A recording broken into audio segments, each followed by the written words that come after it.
Welcome to Narmoos life channel. இன்றைக்கி இந்த வீடியோவில் சத்து மாவு மிக்ஸ் எப்படி பண்ணுறதுன்னு தான் பார்க்க போகிறோம். வாங்க வீடியோக்குள்ளே போகலாம். பூஸ்ட், ஹார்லிக்ஸ், போன்விட்டா எல்லாத்துக்கும் பை சொல்லிடுங்க. நம்ம அரைக்கிற இந்த சத்து மாவை பாலில் கலந்து சாப்பிட்டுக்கலாம். கூழ் களியாவோ கூட நம்ம செஞ்சு சாப்பிட்டுக்கலாங்க. வாங்க எப்படி பண்ணுறதுன்னு பார்க்கலாம். ஒரு கப், அதாவது 200 கிராம் பிடிக்குங்க. இதை தான் இன்றைக்கி நான் மெஷர் பண்ணி இந்த கப்பில் தான் நான் எடுக்க போகிறேன். அடுப்பில் ஒரு பாத்திரம் வச்சுக்கலாம். பாத்திரம் நல்லா சூடேறினதுக்கப்புறமா ஒரு கப் வெள்ளை உளுந்து எடுத்துருக்கேங்க. அடுப்பை மிதமான சூட்டில் வச்சு கரண்டி வச்சு கிளறிட்டே வாங்க. உளுந்து நல்லா சூடேறி லைட்டாக வறுத்தா போதும், கருகிடாமல் வறுத்து எடுத்துக்கோங்க. அடுத்ததாக அதே கப்பில் பார்லி எடுத்திருக்கேன். எல்லாத்தையுமே சேமாக இதே மாதிரி தாங்க கரண்டி வச்சு நல்லா கிளறி விட்டுட்டே வரணும். லைட்டாக ப்ரௌனிஷாக வரும்போது நம்ம அடுப்பை ஆஃப் பண்ணிவிட்டு அதை தனியாக பாத்திரத்துக்கு மாற்றி வச்சுட்டே வரணுங்க. அடுத்ததாக குதிரைவாலி, அதுவும் ஒரு கப் எடுத்திருக்கேன். சிறுதானியங்கள் எவ்வளோக்கு எவ்வளோ நம்ம எடுத்துக்கிறோமோ அந்த அளவுக்கு உடம்புக்கு ரொம்ப நல்லது. இந்த அளவுக்கு லைட்டாக வறுத்து எடுத்துக்கலாம். அடுத்ததாக வரகரிசி, அதுவும் ஒரு கப். சிறுதானியங்கள் நம்ம இந்த மாதிரி பவுடர் அரைச்சி வச்சுட்டு பாலில் கலந்து கொடுத்துக்கலாம், களியாகவும் சாப்பிட்டுக்கலாம். இது சாமை.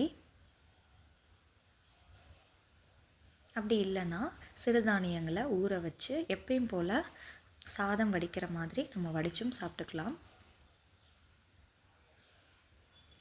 அடுத்ததாக கம்பு, அதுவும் ஒரு கப் எடுத்திருக்கேன். கம்பில் இரும்பு சத்து மிகவும் அதிகம். முருங்கைக்கீரை, டேட்ஸ் எந்த அளவுக்கு எடுத்துக்கிறோமோ அந்த அளவுக்கு நம்ம அடிக்கடி கம்பும் உணவில் எடுத்துக்கலாம். அடுத்ததாக நிலக்கடலை, அதுவும் ஒரு கப் எடுத்துக்கலாம்.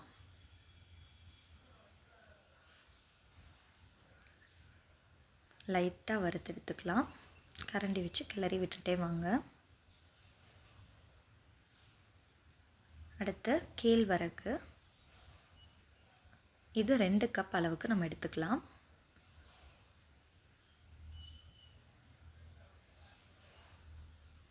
கரண்டி வச்சு கிளறி விட்டே வாங்க.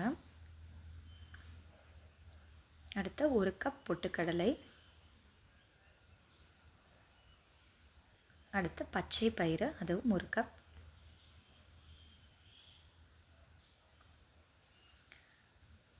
அடுத்ததாக காட்டு யானம் அரிசி அப்படின்னு போட்டிருக்காங்க. உடம்புக்கு ரொம்ப நல்லதுன்னாங்க, அதனால் அதுவும் கொஞ்சம் வாங்கிக்கிட்டேன். அதுவும் ஒரு கப் எடுத்துக்கலாம்.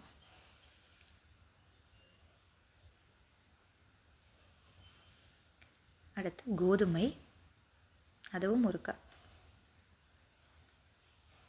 கரண்டி வச்சு கிளறி விட்டுட்டே வாங்க. லைட்டாக சூடேறினதும் மாற்றிக்கலாம். அடுத்ததாக முந்திரி, பாதாம், ரெண்டுமே 200 கிராம் எடுத்திருக்கேங்க.